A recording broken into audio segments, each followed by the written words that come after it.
Hello and welcome to another edition of your favourite podcast, Insane in the Membrane. Insane in the Membrane. Greetings, everybody. Hello. Welcome to another episode. I hope you're all well, as I always say. As I record this, the sun is shining. It's a beautiful day, hot day. I imagine, hopefully it's still going to be like that when this reaches your ear holes.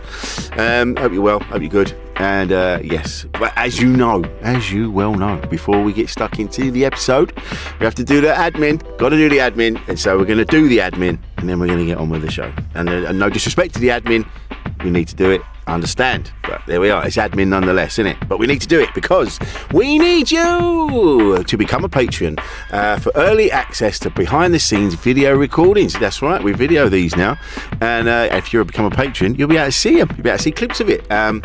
So if you go to patreon.com/membrane podcast or via our Linktree link that is in all of our socials. So it's on mine. So I am Rich Wilson on Instagram. I'm Rich Wilson on Twitter. It's on Facebook, Rich Wilson. It's everywhere. If you look in the bio, there'll be a link. This is Linktree. Click on that. And that will take you to everything that you need. It takes you to my website. You can see when my dates are, where I'm gigging.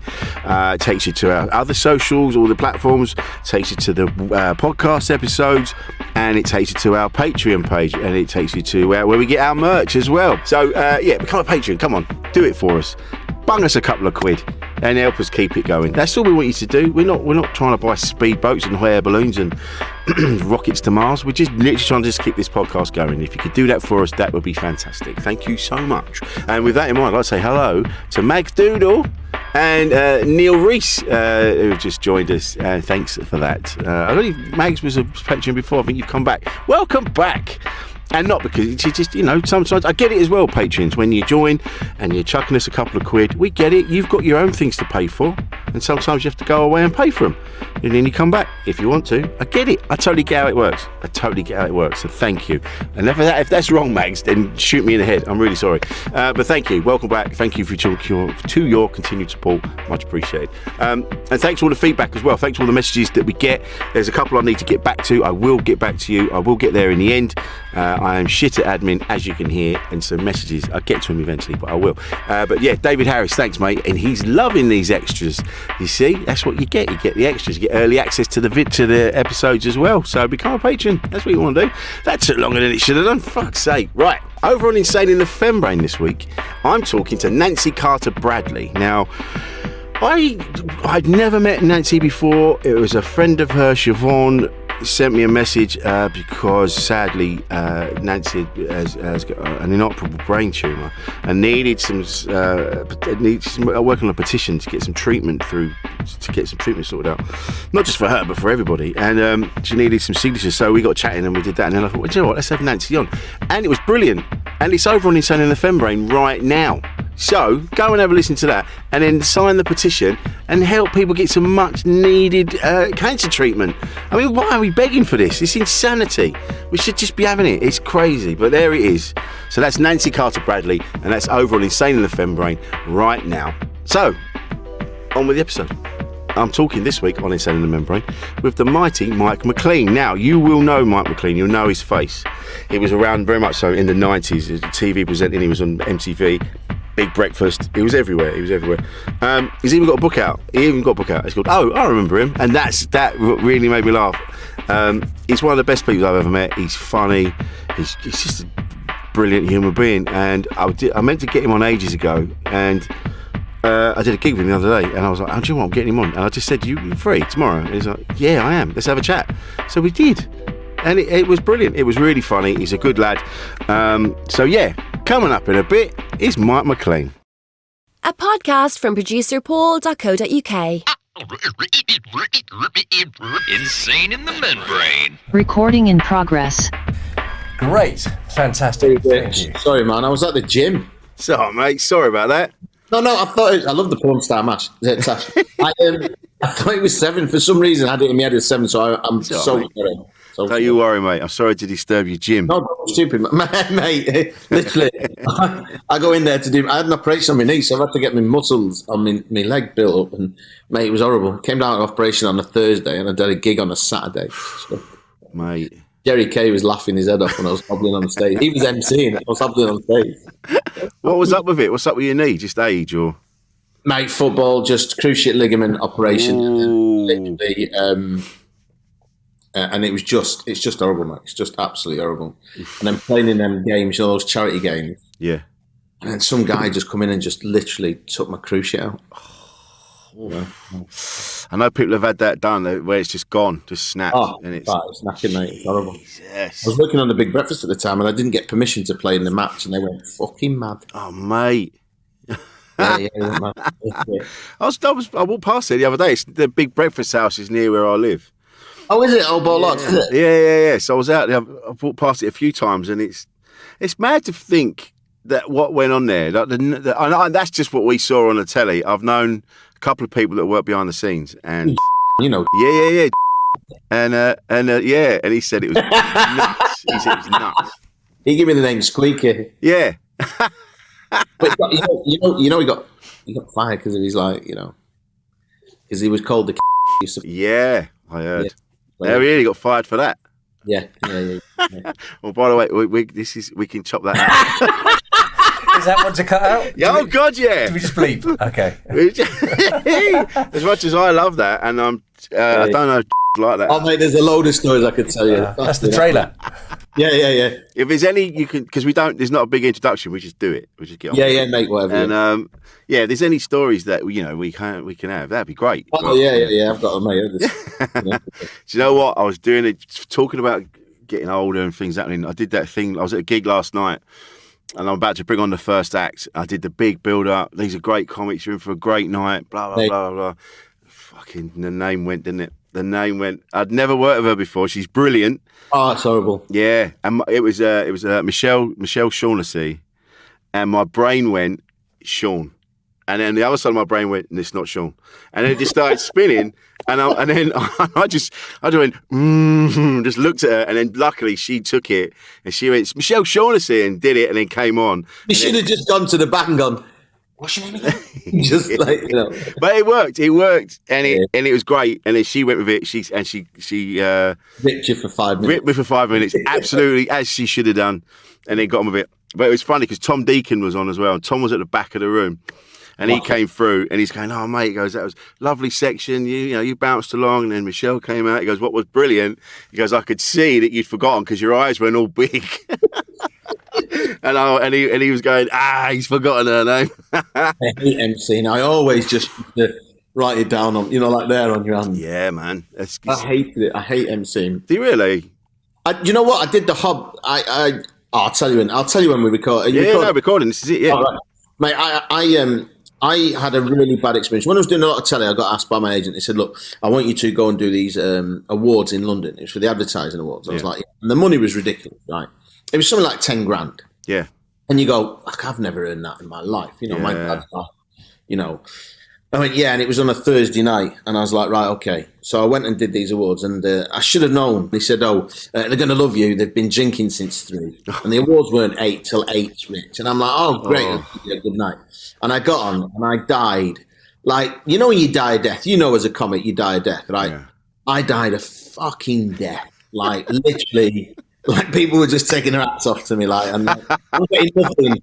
And I just go, right, let's just get straight into the awards, shall we? And someone shouted out, yeah, let's. And I was like, mate. So I did the awards, and I came off, and I was literally in bits, like lines that I go, yeah, this is great, because I was from Manchester then. I was in London, so I was just ripping the piss out of London. One of the lines was like, I climatised myself to London by watching EastEnders, and I said, it's great EastEnders. Everybody shouts at each other, And I thought that's what they do in London. But actually, when you get here, no fucker talks to you. It's irony. It's like nobody talks to you, And nothing. And I thought, all right, okay. And then you go back to your bog standard sort of stuff, don't you, And as you know, I do the mind reading. I did the first one. And the guy picked a word out of a book. And I knew what word. And he just said it was a different word. And I just thought, Anyway, next day, the agent. So, and when it was a bad gig, because people go, thanks, okay, take care. Nobody comes up to you and goes, oh, well done. They just go, Oh, thanks. Yeah. So I get off, right? And my agent next day goes, "How was it?" And I was like, "No." And in the car on the way home, and it was in Shepherd's Bush Empire, all the way back to Ilford in Essex, mate, I was in absolute. So I went off stand up. I just literally. Oh, stopped. really? Yeah, I did. Honestly, God, I had a real, and then when I was doing Richard and Judy, I think I had about like a week or two left. And my producer at the time, Gaz Cornick, said, "Look, you need to get back doing stand up." I was like, no. Even when I was with XFM, like, Lisa Thomas was like, "You need to back up stand up." I was like, no. So he'd gone and got the Hob. Did you ever play the Hob in Forest Green? I never did it, but I did. I've been there. I know of it. Yeah. I went and did the Hob, and I smashed it. I led like 10 minutes, and the guy who ran it went, "Oh, I remember you from Nickelodeon," and come on. And I did it, and then I got a taste for it. It's like one of those sweets. You know what it's like. And, so I went back, and he said, "Look, I'd like you to MC the next 4 or 5 weeks ago." I was like, "Yeah."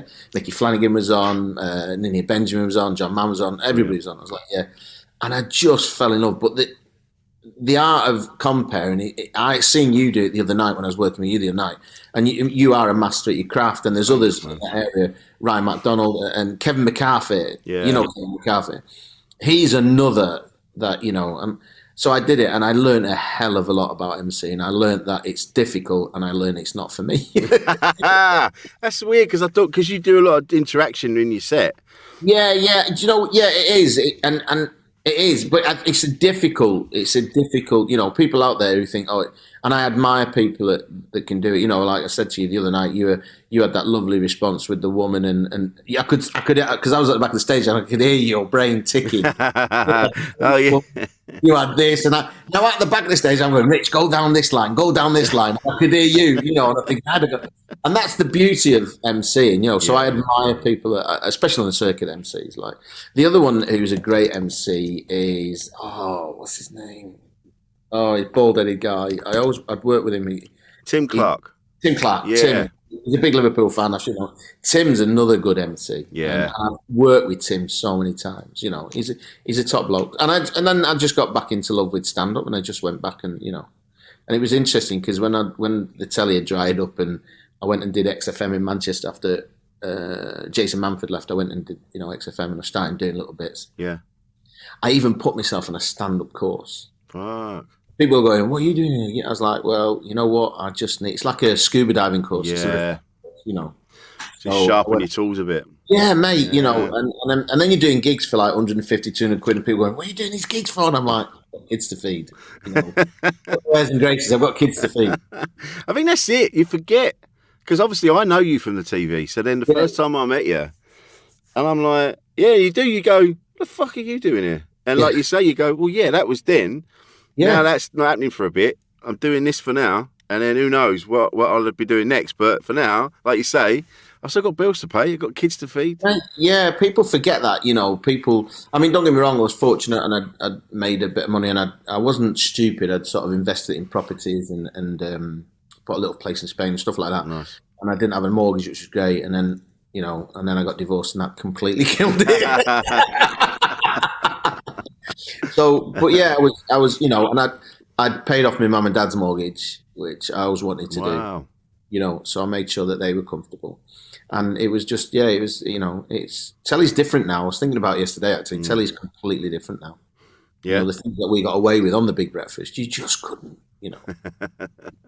I watched the new one that they did on Channel 4, Yeah. And loads of people who worked on the show all text and said, "What do you think?" And obviously on the social platforms, you go, "Yeah, it was great, well done." And they did a good job, but it was sort of like a watered down. Wasn't the same.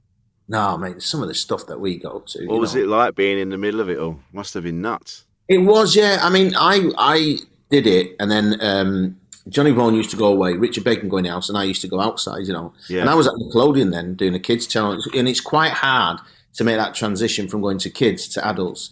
And my agent rang, and I'd originally put in for the Big Breakfast when Chris Evans left. Right. And I was at Nickelodeon, and a presenter there, not James Gilby, another one, Rick Adams. He got the job. Right, Rick Adams got the job. And he was on a hide into nowhere because he had Sharon Davis, and you're probably better off with a block of wood, if I'm honest. And Denise was in the helicopter, and then Denise... No disrespect for the block of wood. Yeah, just if the chemistry's not there, if the chemistry's been strong already, Yeah. really difficult. You can't just replicate that. It just happens, doesn't it? And No, and they got rid of him, and then they brought Johnny in. So Johnny used to do that, and then Richard would do the old bees. And Johnny did a very clever thing because Richard got done for his scandal on Blue Peter, you know. And it was Johnny Vaughan who said he should get him on a big breakfast, and he did do. oh, brilliant. Yeah, he was very clever like that. So then, Because Johnny had his dalliances, didn't he, as well in the past? So yeah, he did actually. And clever man, Johnny, very clever man. Yeah. Very clever man. Learned everything he could in the House of Her Majesties.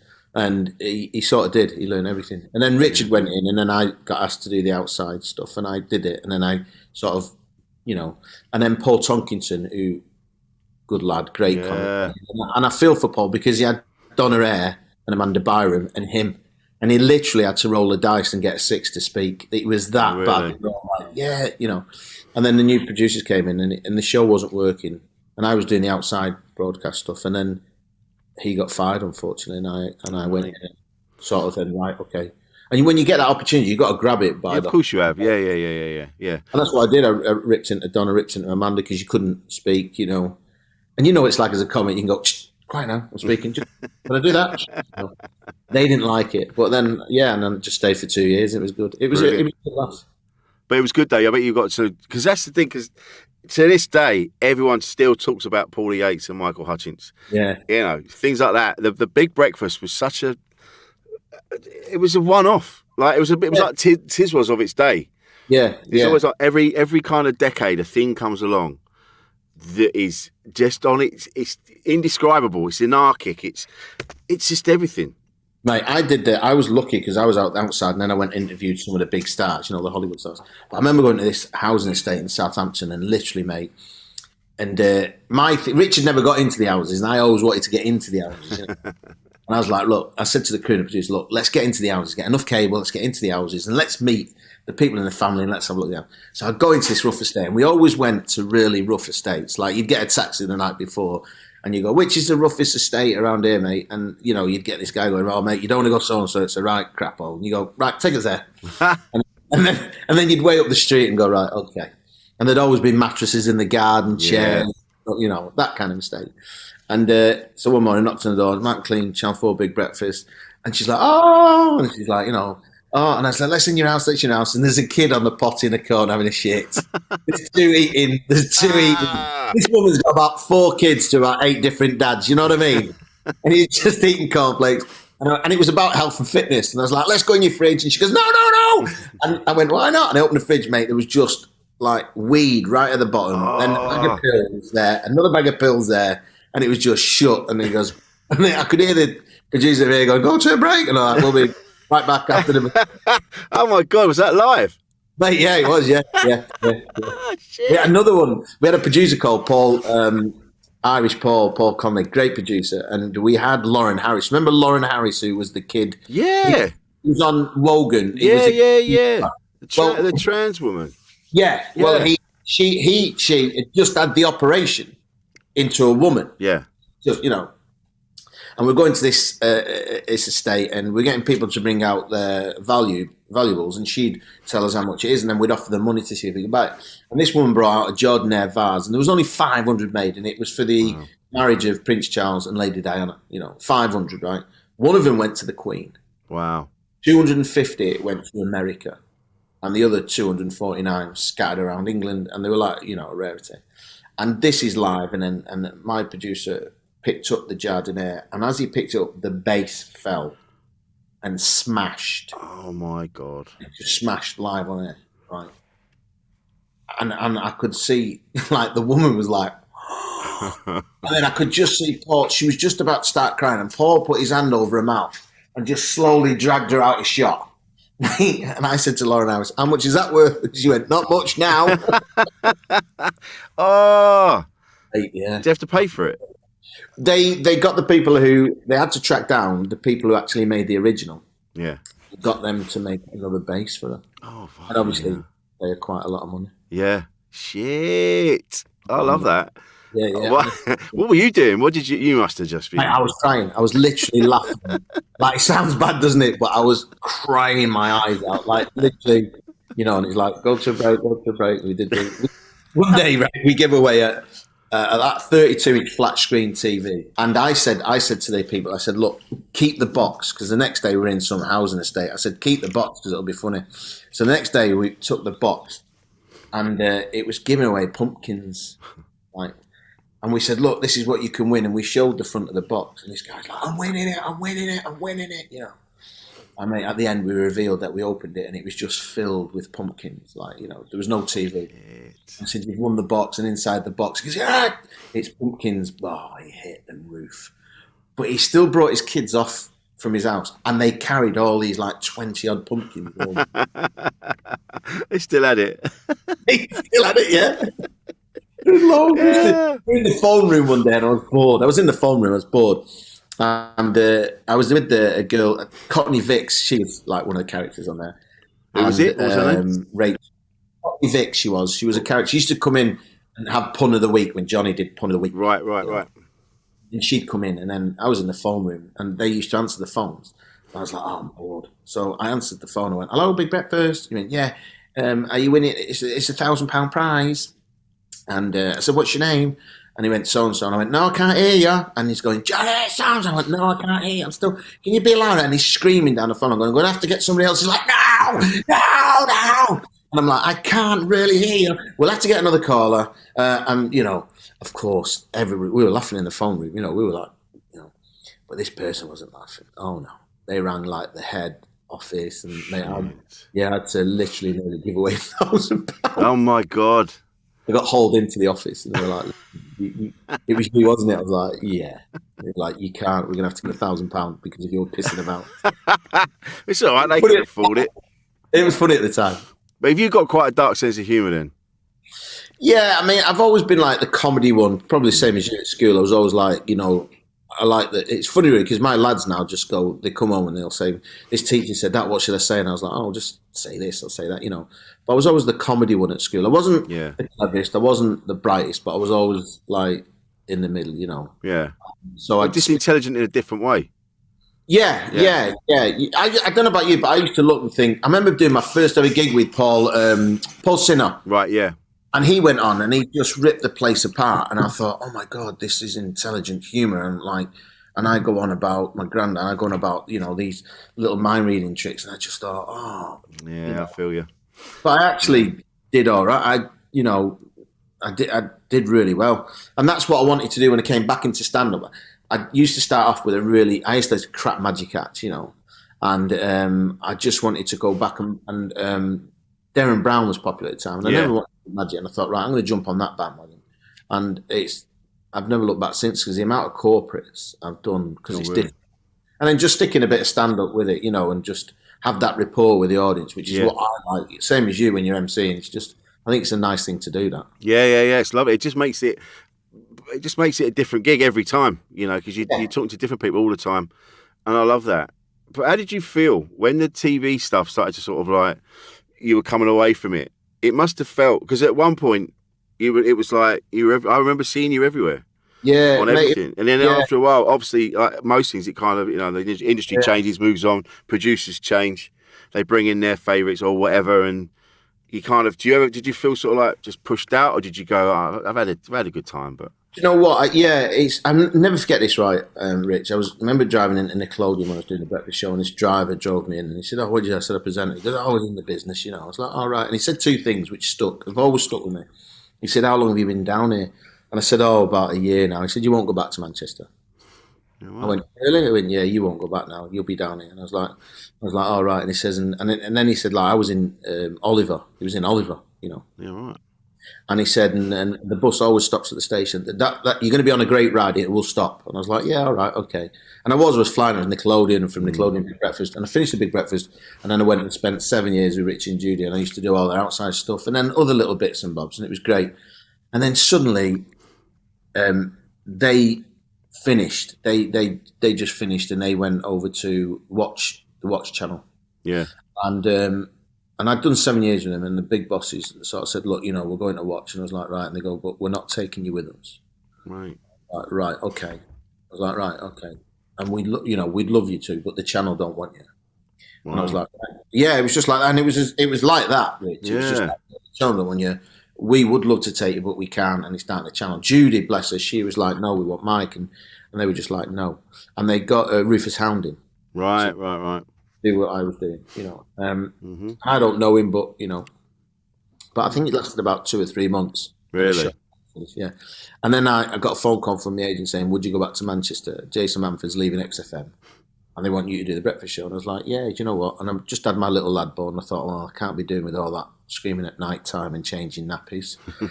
so see you, darling, I'm off. And my mum used to go to my little place in Spain and I went to her house in Manchester. And then I realised after about 4 months why I left Manchester, because it just rains all the time. Yeah. Just rains. And I had a really good time at XFM. I learned to do radio because you've done radio and it's different. It's different. And I loved it. But I didn't have a great producer. It was all about him. Right, okay. And then when the contract was up for renewal, I just didn't want. I was like, look, I've done a year. And they was like, look, should we just part company? I was like, yeah. And then the phone didn't ring. Well, literally didn't ring. Oh, mate. And I've got hours and hours of TV experience. And then you get a phone call saying, like, Nuts TV, can you do this show? There's 3 shows. I was like, all right. And they went, it's 300 quid. I was like, all right, okay, that's £900. They went, no, it's 100 quid a show. And it's 3 shows. And you're like, no. So I spent a year just bringing up my little son, Cooper. Just stayed at home. But the phone didn't ring, and then your head goes. Yeah. Then your head goes. We had this conversation at that, didn't we? At that gig, and I was like, yeah, and then it doesn't go, and then and that's the hardest thing. You've had all that, and I think it's better to have had a bite of the apple than just had a look at it. Yeah, but it's still hard though because it is brutal. Yeah. When you, I don't know if I said this to you, but I was talking to someone, and I said, it's changing when you're in the middle of it and there's cars for you. Oh, there'll be a car for you. There'll be a car for you. Yeah. And one day they go, can you make your own way in? Yeah. And you're like, oh shit. Yeah. You just know, like my eldest lad's been at Cambridge United, a good footballer, really good footballer. Been at Ipswich, been at Cambridge, and they took him for 8 weeks. And after the 5th week, then I knew that they weren't going to sign him because the emails before that would go, "Dear Carter, we'd like you to play against Bournemouth this weekend, so and so on." And then it was like, "Dear player." Oh shit. And then I had to sort of prepare him and say, "Listen, son," and he didn't want to sign anyway, but because he didn't want to play right back. But you could just tell, and you know, and I sort of tried to prepare him for And my other little lads had loads of castings for. I think he's up for a role in the BBC about a kids' football thing. Yeah, right. I just knew the other day when he did his second recall. I said the director's going to ask you to do the piece to camera, which he's going to do, and then he's going to give you a note, and he wants to see if you can follow the note. Then he's going to give you another note, and he didn't, and I could just tell by the way, Shit. But I haven't said anything to him, so if he's watching this, he didn't get it, Coop. But it is hard. It's really hard when that because you're only human, and that kind of thanks, but see you later. And there isn't any aftercare. There's no like, you've been with us 20 years. Listen, we're going to it's coming to an end, but we're going to just phase it out gently. And that you can talk, there's people you can talk to. It's just sort of like door shuts, bye. Yeah. And you just left to fend for yourself. It's brutal. But you know what? And I was on a cruise ship doing a gig on a ship. And I remember I was working with Larry Lamb and he'd wrote his autobiography. And he said, look, and I'd read it and it was really good. He said, oh, you should do yours. I was like, nah, I do mine. But I did it on the ship. And it brought back memories. Yeah. I thought, oh, actually, and I look back and I think, actually, I've had a really good career and I've done things that nobody would ever. I mean, I used to fly to New York and every other weekend or every month just to interview whoever it was, Brad Pitt, Julia Roberts, and all them. Yeah, it was great. And it was, look, you'd fly out on a Friday, you've interviewed them, and by Tuesday, you're back up in some council estate in the middle of Hull. A box of pumpkins. Yeah, giving away a fake 32 TV or in a drug-ridden house, And that's why I say, like, the people that find it the hardest, right, is the reality stars. Right.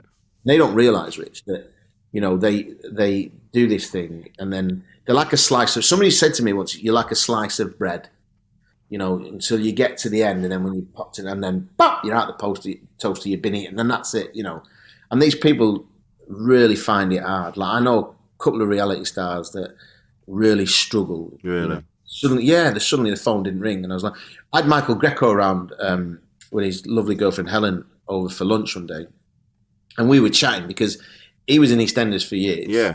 And Grex and I used to play football against each other. We get invited to golf days, and we just both. And Grex is one of the nicest people. He's a lovely, good mate. And we both said, "Isn't it funny how the phone stops ringing? Then your friend, those people that are not your friend, or you thought were your friend, are not there anymore." Oh, yeah. And we were laughing. We'd take the piss out of each other, going, "You'll be invited on them golf days soon." And he's just done a thing for Netflix. He's on my Facebook. He's just done a thing for Netflix, and I'd text him going, "Oh, I'm back on the golf days. You'll be back on the golf days." But it isn't this bit. You've got to be so thick-skinned, and I think that's what drama school fail in. They don't have a course on rejection. No, they don't talk about it. They talk about because there is a lot of not even at the end of your career. At the beginning, when you're trying to get into it, the ignored emails or the castings, and you're trying, and you just like you just said, you just know when they're not going to do anything with you, and you're like, fuck. Yeah. It's your dream. It's like footballers as well. There's that whole thing now. There's a young lad talking about it at the minute, and he's just saying like, you get built up, and then one day they go, yeah, football's not happening. Yeah, and it's been your dream. Yeah, and then now what? My lad at the moment. He's at a really good level, good footballer, good midfielder. We got coaching and lockdown. I think thanks to him, I think I'd have gone do Lally during lockdown if we'd been out every day training. And he is good, and he wants to achieve his dream. And he had clubs come in for him, but we've had to do it cleverly. We've had to not go into an academy now because if they give out the scholarships and you don't get one. So wait until get better. And he's got a really good coach, and a guy called Dan Brown. And he's said, look, I'll coach him when he's 16 going. But I've had to say to him, look, there is rejection. Yeah. You're not going to be, for everyone. And it's like 0.1 or something that make it as a footballer. Jesus. Really, yeah. And in everything it's hard, isn't it? But, and I know as from doing stand-up, you just keep going and keep going and keep going. I mean, that's it with the stand-up. Yeah, you're going to die on your ass. And it happens to everybody, but for some reason we just go, all right, fine, and you dust yourself off and you carry on. And then you see people that you came up with, they're getting on TV, they're becoming famous, and they're getting all this money, and you can't help it but look and go, fuck, why am I not? Because for some reason you think, oh, we started the same, so I must be getting the same things. You're like, it doesn't work like that. It doesn't work like that at all. No, I was listening to your podcast with Rob Beckett, and it was a really nice podcast, by the way. Oh, thank you. It was nice, the stuff that he'd said, and it was so true. But that bus ride will stop one day. Yeah. And the thing is not to make all that money and blow it or put it up your nose or buy it. I remember turning up at an event once. It was Paul Hendy who did Don't Try This at Home. He was a guy who did Don't Try This at Home with the video, and a couple of others. And they had these like Mercs, top of the range. And I turned up in this golf hit with a Renault Clio. Renault Clio. And they ripped the piss out of me. They absolutely ruined me. And I get my golf clubs out and I go, do you know the difference between your car and my car? They go, what? I go, mine's not an HP. And it cost fuck all to fill, And it was just, honestly, God, it was. And I've never been like that. I've never ever gone, right, I've got to have the best car. I've got to have, I've never been like that. Never, ever. Just a bit more shrewd. Yeah, just my missus goes, you're so tight. I'm like, not that. I grew up rich, and that's not honest. God, my dad was, like I said, like in my set, my dad's Irish, my mum's Spanish, and he was in that time in the 80s where he was just getting made redundant all the time.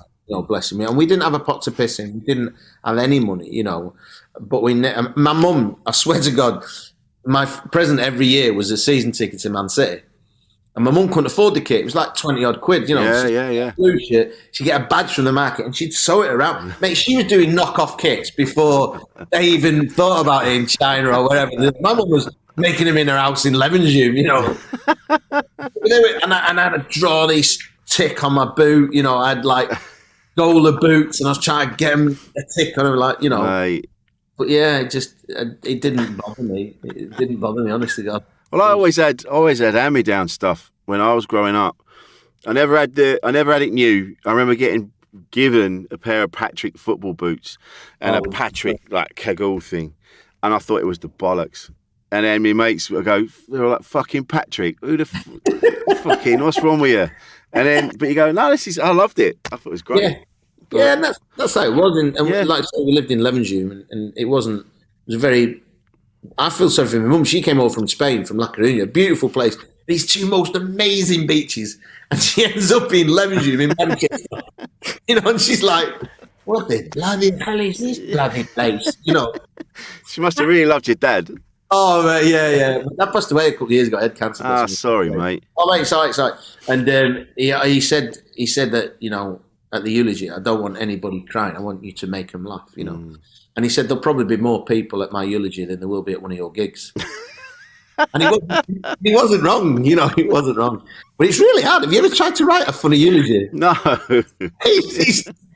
It's not the easiest sort of gig to. Where you from? Lovely. Yeah.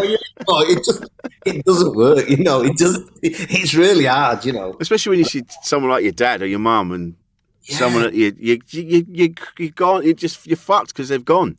Yeah. And they've gone. Yeah, but I want you to make them laugh, and you just fucking hell. Well, my dad was a typical Irish. He was just your typical. He was a brilliant. He was a good. Yeah, he was a good Irishman. He was real hands like a brick shit house. And worker. Man. Yeah. Oh, Mate, they could go in coal and how hot is it? He just didn't give a shit. He'd just pull it out. His hands. He didn't need oven gloves. My I'm still friends with her now, Caroline, an ex-girlfriend of mine from when I was a kid. We're still mates now. We still chat. It's beautiful. She's lovely. Yeah. But her dad used to come in pissed from the pub, and he had this such a thick Irish accent. I couldn't understand a word. He really used to mumble when he was pissed, and he'd come in and he'd just start frying bacon with his hands. You don't need a spatula. I think he used to do it in front of me to shit me up because I was this spotty little teenager that was hanging around with his daughter, and I'd be stood in the kitchen and I'd be like trapped because he's by the kitchen door, so I can't get out, and he's just looking at me frying bacon with his hands. You're like, oh God. Funny. I had these conversations with Ryan McDonald, and I were doing a gig in Sunderland, mate. Bizarre gig, right? Really bizarre gig. And on the way up there, I got done by a cop for crossing over, a policeman was like. But I noticed he had a ring on. I'm like that. I noticed little things. Oh, yeah. I noticed he had a ring on, which was like a Mason's ring. Yeah. Oh, nice ring. And he went, oh, thank you. Mate, I never got the ticket. Never got the ticket. Really? Yeah, honest to God. Never got the ticket. You thought you were one of them? Yeah. But we were coming back and we were talking about Ireland because, he's got a really good, strong Irish accent. Yeah. But we had this great conversation on the way back. We were talking about shit gigs and where you've died. And I think that is I know somebody's going to do a book about it, but I think what a great thing for comedians just to talk about how you've died. Not great because everybody goes, this great gig. Yeah. Nobody goes, and I like to hear the stories about. And we were just swapping stories about when you died. Mate, we were crying on the way back. And that journey from Sunderland back to Cambridge, it went like that. Yeah. Like that. When you're in the car with the right person. Jared Christmas, I was with him once coming back from fuck knows where. Might have been. It was up the other side of Birmingham. We were driving back. Yeah, blink of an eye because we were just pissing ourselves the whole time, just chatting. I'm good mates with Jerry Kay and Ryan. The three of us, we laugh, like. But it's like you say, if you get that right chemistry, Jerry Kay, who for me, like music, he's a great comic, really good, and writes for me as well because I get. Well, okay. He's got that style, And I said, yeah, you can write for me, and I pay him to write for me. And he was telling me something about some bad gigs. Mate, he was telling me on the way, and then when we get there, we were at a bad gig.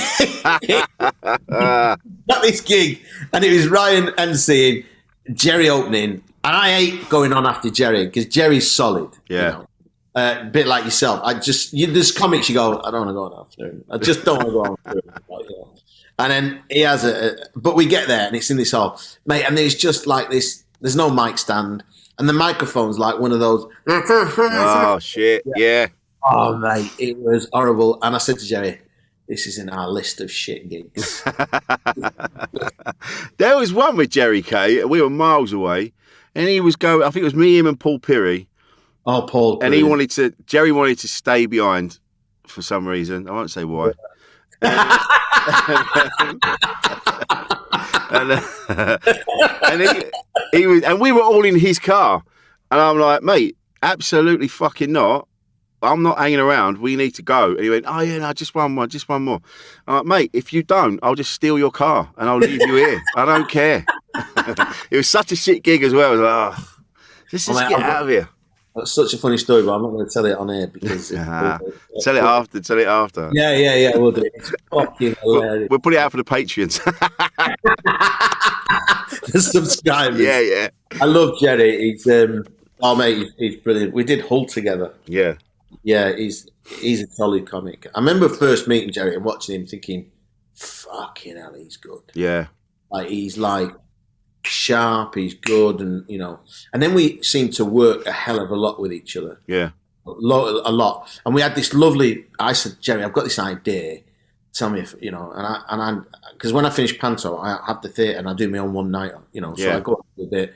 Then Jerry comes on, or support, and then I do the whole second half. I said, so I only did it. I said, ladies and gentlemen, you're going to enjoy this great comic.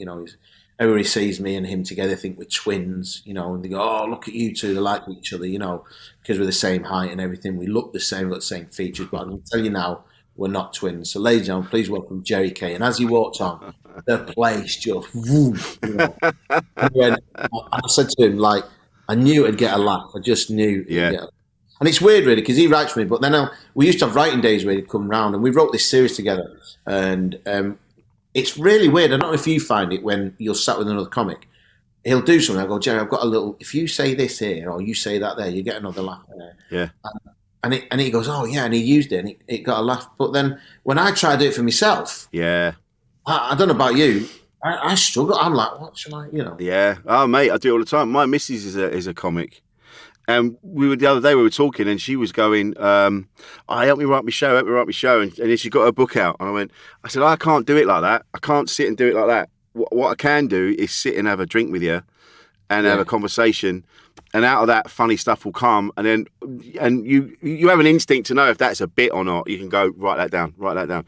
And then we did it that way. And then we got the structure of the show together. And then we got all this stuff. It was great, but I've been in rooms like with Rob Beckett where I've been trying to write for him and I couldn't do it. When they go, right, I want 10 jokes on this, and you're like, oh, well, that's what happened. That's what happened on the Big Breakfast. So you had the paper review, right? Yeah. And then you get in a car at 4 o'clock in the morning, or 3 in the morning, 4 o'clock in the morning, and you'd have all the papers there. And then you'd have to go in. And Simon Evans was my writer. Oh, wow. Who's a brilliant comic. Yeah. And Simon Evans like that. Where are his eyes? Yeah. And I loved Simon, right? But he couldn't write for me. It was too long-winded. It was too long. And I said, I've got 4 or 5 minutes, and I need bang, bang, bang, bang, bang. And there were stories, because Johnny Vaughan had them, Richard Bacon had them, and I just went, no. And I got in touch with a great topical writer called Tim Maloney. Now, some people say, and he's wrote for Bob Monkhouse, he's wrote for everyone, right? And I rang him and I said, listen, I got the breakfast and I want you to write me just quick, and that's what I want. I want the paper, the story. So we set it up, there's the story, bam, bam, bam, right? And that's the way I want it. And they'd never had that at the breakfast. They said, oh, it's old school, but it's not. I don't think, I remember Peter Kay saying once, there's no old school, it's just, if it's funny, it's funny. Yeah. I said to the exec producer, Richard, Ben Riggan at the time, by the time I've got through that thing, there's 2-3 minutes gone, and I've got for what one punchline, where in 3 or 4 minutes I can go bang, bang, bang, bang, and get more. So I got Tim Maloney, and Tim Maloney would get up at 4, right? I had the papers delivered to him, and then he'd fax in. This is like fax. He'd fax a sheet of A4, 2 sheets of A4 of gags. And even Simon Evans would go, how the fucking hell? Yeah. Don't get me wrong, not everyone was like, 20 or 30 gags rich. And he wrote for me. He said, and another guy that writes for me, Paul Connolly, said, I can hear you saying it. Which is the secret, which is the secret. And then he faxed in these, and then it'd be like 4 or 5 gags. And then you go bang, bang, bang. And even to this day, people go, oh, that guy, And he's still a friend, Tim Maloney. He's one of the best topical writers. And bless him, every month he sends me his topical gag sheets. And I go, all right, yeah, I'll have that one. Oh, lovely. Work it. Yeah. It's that was the beauty of the breakfast. You met some nice people. Yeah. Some arseholes, but you met some people. That's what I couldn't get my head around when I came back into stand-up, is I always thought people like yourself, you do a lovely routine. You did a great routine about dirty mags in the forest. Oh yeah, Mate. cheers, man. And I remember you did that when we worked together in Chelmsford. Yeah. And I was like, that is. Now I don't know how did you sit down and write that, and that's what I didn't know in my head. Yeah, it just came out. Yeah, exactly. And I didn't realise that other comedians at the time had writers that wrote for him, and I just, and that's what I couldn't get into my head when I started out in comedy. Then you realise that, hold on a minute, she writes for him or he writes, and then you go, oh right, that. Yeah. The bigger ones have that. When they get to a point where they're touring, doing telly, and they haven't got time to sort of sit or they haven't. I don't know. Maybe they just need help. They've got a lot on, and they're like, I need someone to come in and sit with me and help me out with this. And so a lot of the big ones have writers, but they haven't. But it's finding the right one that writes. Yes, well, that can hear Rich Wilson. I could hear Rich Wilson say that. Yeah, and that's exactly. That was what you. Yeah, that was exactly. You know, right on the head is that when you write for someone, you have to be able to hear them say it, and you trying to say Simon Evans's material just doesn't marry up. No, because like I said to you right at the beginning, I'm not the brightest, I'm not the dumbest, but it was too. And you've got a newspaper there, and you've got to then. And I think as soon as you start reading it just, I want the beginning, I want the middle, and then I want the punchline. Yeah. And that's what I wanted. And so in the papers, I just used to have Post-it notes with, or I'd have somebody with a board, and I just needed the tagline because I could sort of work out at the beginning. I just needed a tagline, Yeah. It worked for me. And I always said to Simon Evans, look, it was nothing personal, but I just, Yeah, it just wasn't the right one. Yeah, and I had a guy called Richard Turner who'd come in and edit them just to. Because the same probably with you, you think actually you could take them 2 words out and make that short and still get, Obviously, when you're doing your set, you're bigger because you won't kill the time. Yeah. Oh God, I'm dying on my arse here. I've still got to do another 15. Shit. Yeah. That's horrible. But it's this industry on all levels is so, like we've already talked about earlier, it's so stressful. Even with you're fighting to get where you want to be on some level of success. And then you achieve it. Then you've got to try and maintain it. And then, for whatever reason, you come out the other side, and now you got to deal with like coming down the other side. I mean, it's shit to say coming down, but you've achieved this, and it's just different. Yeah, once you're at the top, there's only one way you can go, and that's coming down. And but I'll tell you one thing I did was I learned from other people, and I listened. I'm a big fan of. I remember doing my first ever panto with John Pertwee. Oh wow. And he said to me, and he used to pick on me, he'd say, do this and do that. And I was like, fuck, he's doing my head in. He's doing my nut in. He goes, do this and that. And I was like, oh, mate. And then Simon Gregory, an actor, come up to me, goes, I said, oh, he's fucking annoying me. He went, annoying you? I was like, yeah. He said, how many other people is he giving notes to in this cast? I was like, none. He goes, I know, because it's you. Wow. Something in you. And I, honest to God, and I used to do loads of stuff, and I learned so much in those 6 weeks. To the point, right, I used to get in the DVD, the director's commentary. Yeah. Well, he'd go to me, Michael, I'll go, yes, John. He'd go, go and get me a cup of tea and a donut in my dressing room. And I was like, right. And he'd have a TV on, and Doctor Who was on. And he'd sit there and tell me why he was doing this, or why do you think I did that? And he would literally, Wow. What a fucking great thing to have happened. Yeah. And he said to me, I'll never forget, he said, the only thing in life is free is advice, and it's only an idiot that doesn't take advice. And it stuck with me. It's completely stuck. Things that have stuck with me, like my dad always said, you can always tell the calibre of a man by the way he speaks to a waiter.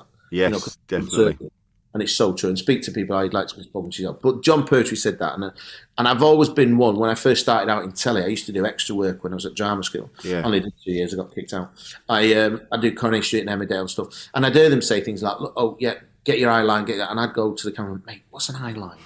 What's a tally like? What does this do? Why did you do that? Why is he walking back from that spot to there? And he'd say, oh, but so I was things I always say to my kids now, if you don't know, just ask. Yeah. True. And just ask. And I remember I did the Office for Christmas special with Ricky Gervais. Yeah. And he walks off and someone shouts out, wanker. And he goes, no, you're the wanker, mate. But nobody shouted that. He walked off and then went, no, you're the wanker, mate. So I'm going to cut the scene. I said, Ricky, can I ask you a question? He went, yeah. So why did you do that? He said, because I can get my own time in then. He said, I can put it in. He said, but if I have to wait for that person, and I was like, right, okay. Wow. He was a lovely guy. Yeah, yeah. Really? Yeah, mate. I'd never watched The Office, and then I got a phone call saying like, can you go down and meet Stephen Merchant? So I went to Stephen Merchant, and I did the read through. He's like, yeah. And then Ricky was in the BBC. And never forget, it was a big bowl of sweets there, and I was like, yeah, you up for it? I was like, yeah. He goes, have you watched The Office? I was like, no. And he was like, And then I was laughing, and I said, oh, can I have a sweet? He went, yeah. I said, yeah, take as many as you want. I went, right. And I just picked them up and put them all in the bag. I went, kids will love these. Fucked off out. Did he laugh? I bet he laughed. Didn't even look back. And you could just hear he's laughing in the background. You know the way he laughs? You could hear it just in the background. You go, yeah, he wants you to do it. It's like, yeah. So I filmed it, and it was with them. It was with, mate, I'm name dropping here, Howard Brown from the Halifax advert. Clang. Clang. Bubble from Big Brother. Clang. And then Ricky, But it was so funny. I'll never forget this. Like, we're in this place in West London somewhere, this club, and it was in like September, October time. And there was a load of extras, in the scene. And there's this big guy, a big chunky guy at the front, a big fat guy, that's what I'm trying to say. And he's at the front. And then Bubble comes on, and he just goes to his friend, how the fuck's he got this? Just like that. I was crying, I was just laughing. I was telling Ricky Gervais during lunch, and we were just both laughing, But then when he comes on, he just tries to make you laugh, like, Really? Once he gets you, it's like a dog, I'm like to Stephen Merchant going, I'm so sorry. He's like, no, it's all right, we've got plenty of tape. You learn, and I watched the way them two worked. It was interesting to watch, Yeah. I love watching comics. I know it's the norm for if you're on first to fuck off home and get in the car. But sometimes I quite like watching comics just to see how they work the room, or Yeah. I love that. Well, I'll tell you what's happening now, and it's a shame because a lot of the younger ones now, and no disrespect, there's some brilliant ones. They're all brilliant. It's the fact that some of them, they kind of do their bit and then they fuck off, and you're like, no, watch this guy. Yeah, watch this woman, because you're going to learn, like you've just said, you learn so much from watching. But they're like, oh no, I don't need to do that. I'm going to go off and I'm like, no, watch the people that have gone before you. Yeah, it's true. I like watching Sally Ann Haywood. Yeah, she's brilliant. She's just, and I did a gig with her in Butlins, and she just took her. She's just brilliant. How she's not on the bottom now, I know she supported Sarah Milligan, but for me, she was like, she's brilliant. She's great. Yeah. And but they won't watch him. They won't. They don't think they have to. Like, they won't do their own work. And like you've just said, that's how you learn. Like asking questions, not being afraid, to ask the questions, and just looking all the time. And that's what I like about you. You've ever since I've known you, you do have this. You're always looking forward. You always have this positive attitude. Like, I imagine you have your down days. Of course you do. It's talked about the other night. We have our wobbles, and I had a wobble, and I said to my missus, like, a bit down there. She's like, "Why?" My missus, like, she's dead funny. She's very funny. Like, I'd do a gag, and she'll go, "Yeah, but if you say," because she went to university. She got a first class honours degree in biomedical science. So what the fuck she's doing with me? I don't know. I have no idea, Rich. Charity work. Make a wish. He will say, "Oh, you should do that in your set. That's funny." And I go, "Really?" She goes, "Yeah." Or if you say that, and that's funny. Like I had this idea, right? And I saw it on telly, and it was and I said, "Is it a bit too cruel?" And she's like, "No, it's quite funny." So like I say at the end, I say, "Look, if you want to follow me on Twitter, I'm on Twitter or Facebook. I've also got a Just Giving page because I've got a friend of mine who's terminally ill. And I want to raise enough money to go on holiday with his missus because she's proper fit, And I was like, "Do you think?" And she was like, "No, that's funny." And she's quite good at that. But if you say, like, she said to me, if you just say, like, she's gorgeous. Have you seen her? That'll, And I was like, yeah. And then I get my phone. Do you do the same? Where you just get your phone and you go, "Here's an idea for a gag." Yeah, they never listen to it. You ever do that, Rich, in the morning? Like, I was 2 o'clock in the morning, I woke up with this idea for a gag. And I've gone, and in my head, right, this sounds like I've got an idea for a gag, da-da-da, da-da-da, da-da-da. And then I put it in bed and I go to sleep. And then in the morning, I wake up and I press play and I just hear, what can I say? Yeah, but you think you're all like, to whom it may concern. And I didn't. I was like, oh, fuck. Or the best one, and I tell this to everybody, because I've done it myself, you've done it, we've all done it. You go to bed, and as you're laying there, because you're relaxing, your brain just clicks on something, and you go, that's a fucking good idea. I must remember to write that down in the morning. But have you found as you get older? I said to my missus, here's a good gag. She goes, yeah, remember that? I go, yeah. We'll get to the shops. We'll do the shop. We'll come back and I go, what was that gag? And then I'm like, what the amount of gags that are in the air now, Rich? Oh, yeah. Just floating out there, forgotten land. Mate, I was going to write a new version of like Star Wars. It was going to be massive. It was like Lord of the Rings, but I just forgot it. I still, I just love stand-up. I fell back in love with stand-up. And I love it now, and I love even the bad gigs. I love it. Christmas, I was doing panto. I do panto every year because A, it's a great money earner. B, I've got a good name on the circuit. Panto. Yeah. And C, you hire out the thing and do your own one night, extra money. And they said, can you do this gig? And I was directing, so I made sure the cast had the day off on the night I had to do the gig. It was in the New Forest, and I was like, I'd never been to the New Forest. I was like, and all the times I've been in here, I've been all around the country. So I get there, and I've got my opening with the number plate, which you know. Yeah. And the woman goes, oh, can you not do that opening because we've just had one of our sales reps in a BMW crash? I was like, right, okay. So I went in the room and they literally died a death. Like, nobody was interested. The DJ was behind me. There was people on the left-hand side, people on the right-hand side. But right in front of me with this clock. And I just remember the clock. And it was like the clock was just going, I ain't moving. I move a bit. I move a bit, and it was just that long period of like, and at 29 minutes, but I still did my 30 minutes. I was like, right, I'm out, gone. And she, bless her, she came up to me. She said, "I'm so sorry." She said, "I've seen you do your stuff. Yeah, I'm just so sorry." She apologized to me. Wow, for the audience. Shit, man, it's horrible when it happens, though, isn't it? When it happens, and luckily, the longer you do it, the bigger the gaps are between the deaths.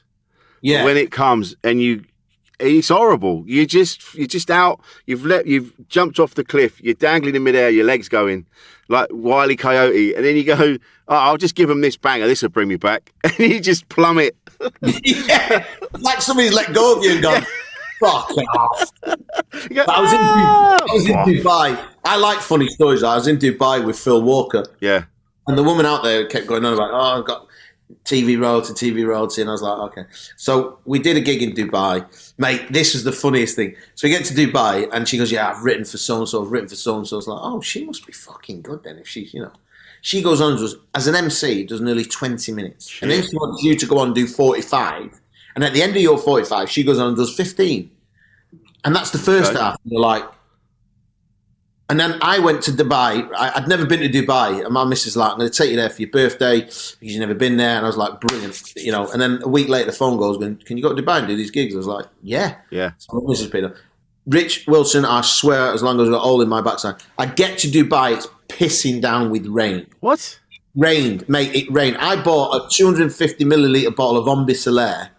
I thank God I got the receipt because I was able to get my money back on that. I never used it, right? I never used it. I get to this gig and it's packed. I'm thinking, fucking hell, this is good. And it was packed because United were playing in the Champions League way back in the day. And then suddenly football finished and it emptied. Like, and there was about 20 odd people. Like, yeah, shit. She goes on, and like, I'm thinking, where's the comedy? She's like, and I go on and I'd spend 10 minutes going on about Ombi Solaire and how, and like, wow, I'm nervous. There's so many people in the audience. So I do this gig. Phil Walker goes on, does his 45. She comes on. So the next day we're going in Abu Dhabi, and you're not allowed to mention Dubai when you go to Abu Dhabi. Right. So we go to this expat's place, which is beautiful. It's nice. Mate, she goes on. She brings me on, and then she finishes with a song with on the stage with her mirrors, and she's in the background, send in the clowns, and she's just putting makeup on as a clown, and I'm like, what the fuck? What? Yeah. And then she walks in, and I said, do you know what would be really funny is if you go on stage now with just half of it off and go, can't get this stuff off. It's funny. She went, no. And she spoke to the Indian guys. She went, "Can we get drinks?" And like I said to you before, the way you speak to somebody, Yeah. And these Indian guys, it was hot, Rich, and this poor Indian guy brought these drinks, and I went, "Mate, have a drink. You're sweating." He goes, "No." I said, "Please have a drink, mate. This is sweating." She was like, "You shouldn't be in here." I was like, Okay. And then she went on, and then she brought Phil Walker on, and I'm at the back, right? I'm at the back of the room, and she's like, "Ladies and gentlemen, please welcome Phil Walker." Phil Walker, ladies and gentlemen. And he's at the back. She'd locked the door, and all you could hear was the door. I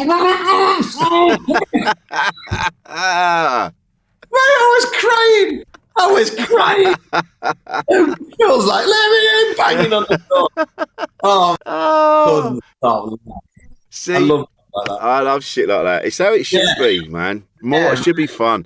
Listen, Mike, this has been fucking great. Oh, mate, thank you. You're such a lovely dude. And you got a book out, mate. I have. It's called "Oh, I Remember Him." It's, seeing the title, people go, "Oh, I remember." People go, "Oh, I remember him." So, and I will send it to you. I'll send it to you. Text me your address, and I'll send it to you. Yeah, I'd love it, mate. I'd absolutely love it. Sign it. You got to sign it. It'd be a pleasure if you read it. It's just, mate, honestly, I've been a big fan of yours for a long time. And even to this day, it's still surreal that I get to call you a mate. It's funny, man. It's you funny. are, man. Yeah, You're it's lovely. Look, you're in my phone, Rich Wilson. He's in my phone. You're in my phone. Yes. My phone, right? Made it.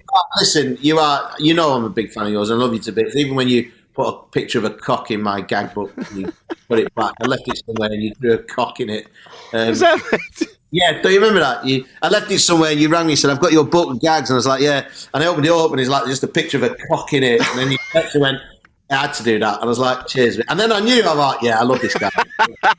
The amount of times I've had it, although there was one, and I'm really ashamed to this day. We were fucked at a mate's wedding, and the book went round, and then everyone's writing messages, and I didn't even remember doing it. Like there was like 6 of us all piled round drawing this dick in this book, and then it weren't till it was like a week later, and my mate rang me, and he went, "Right, 1, it was funny. 2." He goes, "People are really fucked off with you lot." I'm like, "Why?" He goes, "Because we were sat around having Sunday dinner. I mean, Nan was there. And this big squirting dick in the middle of the book." Yeah, that's what you should have the cover of your book, just a big squirty dick. Mate, love you. Having me on, it's about time. I see all these great comics on. I'm like, one day he'll ring. Here he is. But the fact that you were short of a guest, it means nothing. Means nothing to me. It's just happy to be on. It's just bad admin on my part. That's all. That's it. That's all it is. And I just and I'm like, yes, let's have him on. I love you, man. Love you too, Rich.